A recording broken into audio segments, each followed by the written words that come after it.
Once again, it's me, Negative Legend, your licensed card game twink. It even says so right here, I got a license.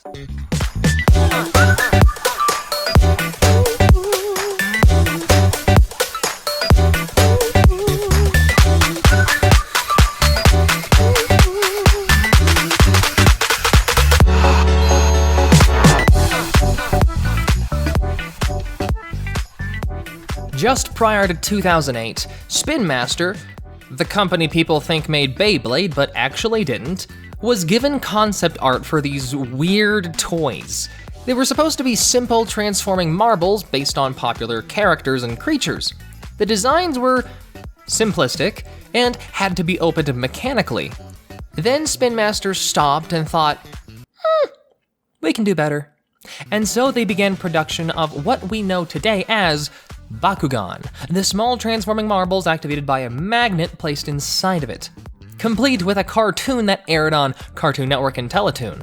Bakugan is the franchise that really made Spin Master the company that it is today, and when I saw advertisements for the show, I was immediately hooked. Now some of you may be wondering why I'm doing this video again when I've already done this video like 2 years ago. Well, that video kinda kicked off this channel into what it is today, and it really sucked. I mean, that was back when I was still using my avatar, and then I realized it's easier to edit videos if I just record myself, regardless of how self-conscious I am. And it's kind of embarrassing how much stuff I excluded from that video. So as a special for this channel, I wanted to do it again and do it right, or at least better. I can never really do it right, not with you guys. A lot of you judge me, I'm sorry, I try my best. When I was in middle school, I saw advertisements for Bakugan everywhere. And I wanted to watch it so bad, but my bedtime, it was at 9 o'clock.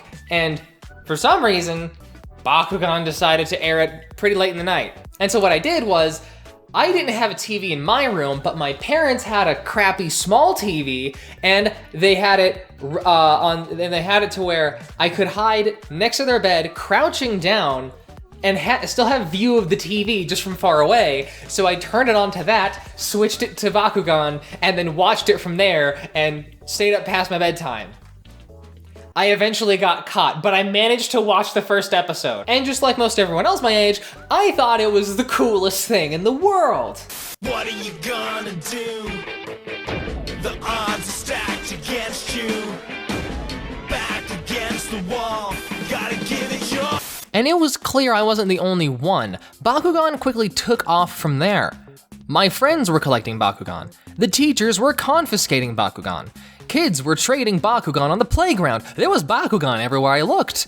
The thing that made Bakugan so unique was taking the appeal of Pokemon with all the different designs of monsters that you can collect, and combining with the transformational aspect of Transformers, where you'd have to figure out how to close the Bakugan after it had been opened. And they made it pop open via a magnet, which, by itself, is pretty frickin' cool. The show that aired followed Dan, a super cool kid that found a talking Bakugan named Drago. Together with the rest of their friends, they went on an adventure to stop Naga, Masquerade, and Hal G from obtaining the Silent Core and attaining ultimate power. And after I rewatched it for the sake of this video, it's hard for me to say that it's aged well. It has a diverse and quirky cast of characters along with an interesting overarching story that really drove the plot. The world that they created with the Bakugan was unique and catches the interest of the audience, but the downside is that the battles weren't very interesting, or action-packed, or even strategically stimulating. I actually started skipping all the battles because they just weren't interesting and didn't add anything to the plot. The characters were flat and they didn't really have much of a character arc, if any at all. I mean, Julie is adorable, Alice is a cinnamon roll that we must protect, Dan is still really cool, Runo is annoying, Marucho is annoying but lovable, and Shun is a complete jerk with no redeeming qualities. Thankfully, the show didn't stop there. Next was New Vestroia, and this is where things got weird fast. This is where they introduced Bakugan traps, which you literally just slap onto the card. There's no rolling required. You only got to use one of them in the game, and you basically use them to change the attribute of your Bakugan, so yeah, it's pretty neat. Gundalian Invaders was where they introduced battle gear, where you equip it to your Bakugan, make them chunkier, and honestly, it makes them look pretty freaking cool. Mectanium Surge had a lot. This is when they started adding metal to the Bakugan, and they feel absolutely amazing.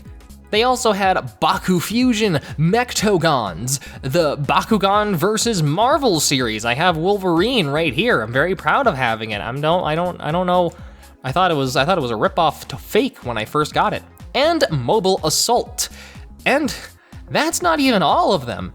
They released several games. The most popular was the first one, where you created your own character and brawled against the main characters of the show.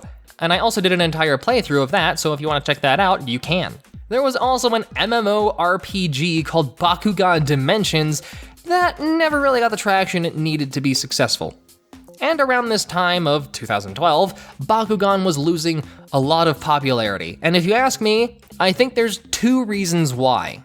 One is that as the show progressed, the plot slowly got bigger and bigger and bigger, and they tried to get to a more, address the more space, Vestroya, ultimate power, alien kind of aspect to it. And if you took a break from Bakugan, like a lot of people did, and then you jump back and you're like, oh god, what the hell happened? The audience feels like that they missed too much, and it's off-putting to them, and they don't like that. Then they think, now I have to catch up, that's gonna take time, and we don't have YouTube right now, at least not a good one, or at least illegal streaming services to where we can rip this stuff. And so most people just quit. They quit watching, they said, nope, I'm good. The second is because as the game progressed, they added a lot of, let's say, gimmicks, and it kind of bogged the game down. Not only that, but the original game wasn't really that good anyway. I mean, it was still competing with Pokemon and Yu-Gi-Oh! And Magic the Gathering, and though the game was fun on its own, it just wasn't as appealing to a core audience, and it was heavily focused on the toys. So competitive players said, this kinda sucks. I'm gonna play a game that's actually mentally stimulating and not covered in gimmicks and not ultra confusing with all the different kinds of Bakugan and the new meta with toys, and it's just kind of, what? So the players stopped playing. In Japan, a series called Bakutech was making its rounds, and it managed to last for about 2 years before also falling by the wayside. The toys that were created are considered to be... There's a fly. What is this? What's going on? Okay. The toys that were created are considered to be more interesting in terms of their designs, but are Japanese exclusive, and the only way to get them is through the secondary market. Unless you lived in Japan. And so Bakugan fell off the grid. Spin Master had more important projects to work on, Paw Patrol, and so Bakugan was forgotten. But then 2018 came. Behind the scenes, Spin Master had been working on rebooting Bakugan for its 10th anniversary. They got TMS Entertainment to make a new television series, they made new designs for the toys, they hired Justin Gary to revamp the whole game and make it to where it can actually compete on a strategic level. They even went so far as to fly several YouTubers, yours truly included, to Spin Master headquarters in California to give them a sneak peek at all the new product before anyone else in the world. And if you want to see the vlogs I did of the event, there will be a link to the playlist at the end screen. The show is back on Cartoon Network and titled Bakugan Battle Planet, and they changed basically everything. A lot of old fans have a hard time digesting the show since the world of cartoons has changed so much, and Spin Master decided that the show should be directed towards a new audience rather than nostalgic fans. And the show is fun. I watch it from time to time, but I can see why classic fans are a bit upset. They touch on the bigger aspect of the world about Vestroya and the Bakugan homeworld, but they don't really do anything with it. At least, nothing that really captures the imagination of the audience the same way the classic show did. And I have no doubt they're trying to keep the show on Earth, where it could be more relatable and grounded for newer audiences in order to avoid the ostracizing, larger-than-life plot that the original strove for, and it focuses more on being funny rather than having a serious plot. And that's really where I think the show gets a lot of flack. It is fun to watch, and I'm not saying that because Spin Master flew me out to California twice. The direction of the show is more casual, and that's really how you need to approach it when you're watching it. The toys changed a bit too. Now the Bakugan are slightly larger so that it's easier to identify them, and because they didn't design the game to be compatible with the old power levels of the previous toys, and because they had copyright issues because a certain company behind the scenes things change, but I won't get into that because it's boring. The way you play is different as well. You set up a grid of magnetic cores and both players roll their Bakugan at the same time. Your life is your deck, and if you run out of cards and take one extra hit, you lose. If you want a more in-depth explanation of how the game is played, I made a video about how to play the new version of Bakugan. If you ask me, I legitimately love the game. I think it is fun and super easy to pick up. And some people will argue that rolling does or doesn't give a certain level of strategic depth to the game. I say it does, but nonetheless, whether you think it adds depth at all, it's still really satisfying to roll the toys like actual marbles and see them pop open. There are some problems though. Right now, you can only find the toys in Walmart and Target, major retailers. Also GameStop, a little bit of Barnes & Nobles, but whatever. And here's the problem with that.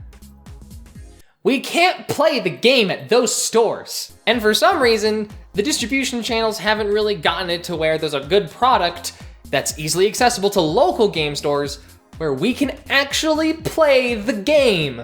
The Bakugan team, I have no doubt, fully understands this.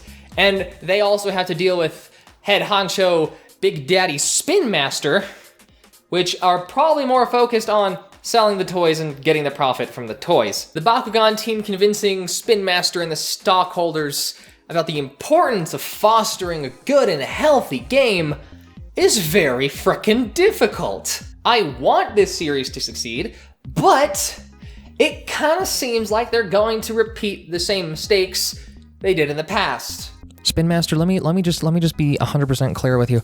Yu-Gi-Oh makes $11 billion off of the trading card sales alone. There is money to be made if you just give the team what they need to make a good game. I guarantee you, there is money. There is money. Please make a good game. Please make a distribution channel to local game stores. I am begging you. But that's everything I have for this video. Let me know what your favorite Bakugan is. If you say Drago, you basic. If you would be super nice, can you share the video because ad rates have really sucked recently? Well, also share the video in order to help spread the word of the new Bakugan game and series. Whether or not you like the cartoon or not, the game is still legitimately fun, and the only way we can really convince Spin Master to foster the game is if they make money off of it. So, spread the good word. I also have a Patreon, I have a Twitter, links in the description. I hope you enjoyed this video, stay beautiful, and keep playing.